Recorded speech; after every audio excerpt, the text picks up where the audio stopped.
Turn your eyes upon Jesus. Look full in his wonderful face, and the things of earth will grow strangely dim in the light of his glory and grace.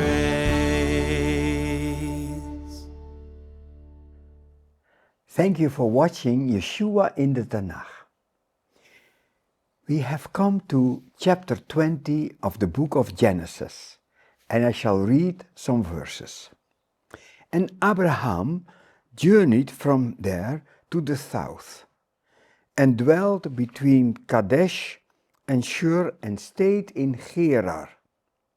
Now Abraham said of Sarah his wife, "She is my sister."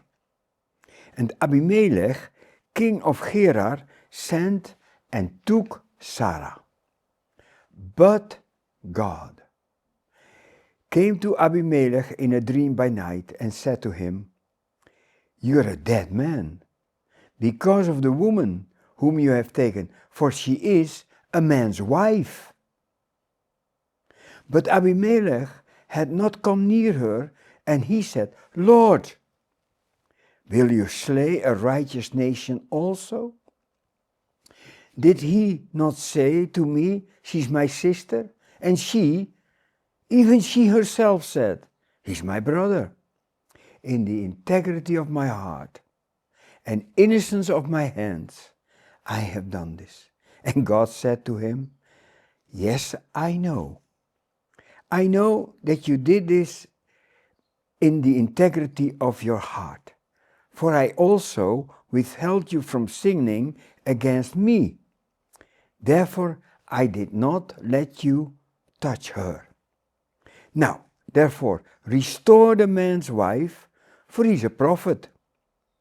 And he will pray for you, and you shall live. But if you do not restore her, know that you shall surely die, you all who are yours." Abraham left his altar. It's the same story as when he left his altar and went to Egypt. It is easy to slip back in sinful habits. And even though you are an older believer, flesh is flesh. And so here we see Abraham again, just like in Egypt, only thinking about himself and bringing his wife in danger. But also she agrees. She also lies to Abimelech.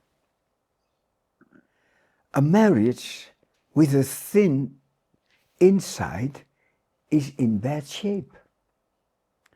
And so what happens?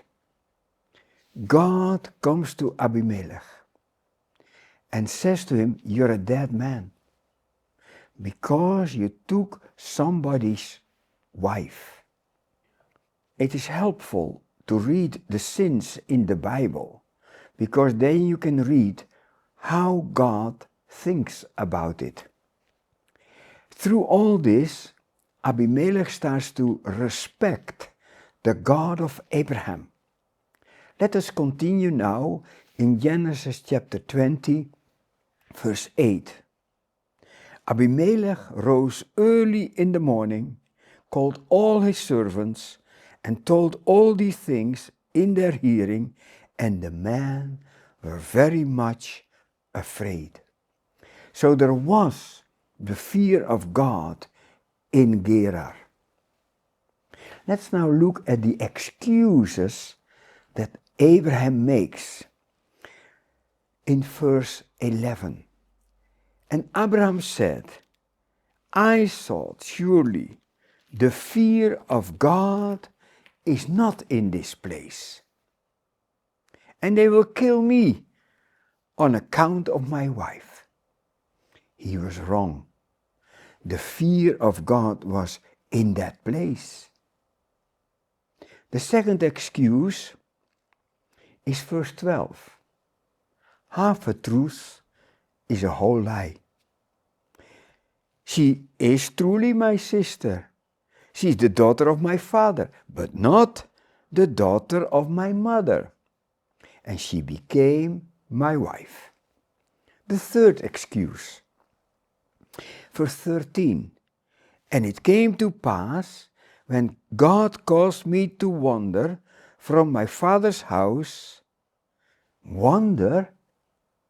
What is this for language? The God of glory appeared to him.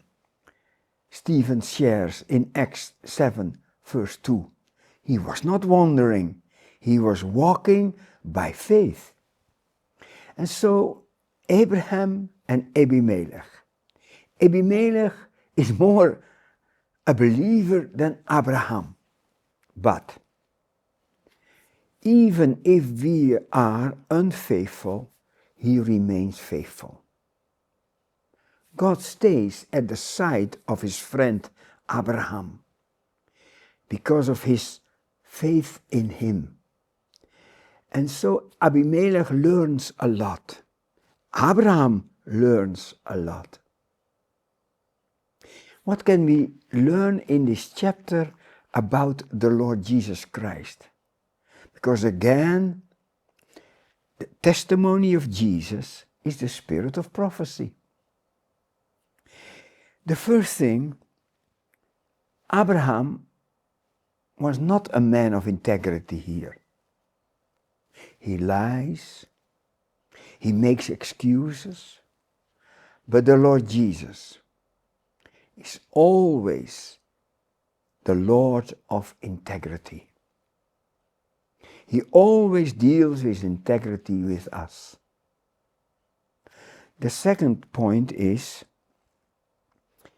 Abraham, again, did not protect his wife. Abraham brought his wife again in danger. His wife is also his bride. When we think about the Lord Jesus, he always protects his bride. He will never bring us in danger. Again, Abraham intercedes for Abimelech. The Lord Jesus intercedes for us 24 hours a day, 7 days in the week. And the intercessory prayer of Abraham is heard. The womb of the women in Gerar is opening up again and the babies are coming. But there is something extra that God is doing.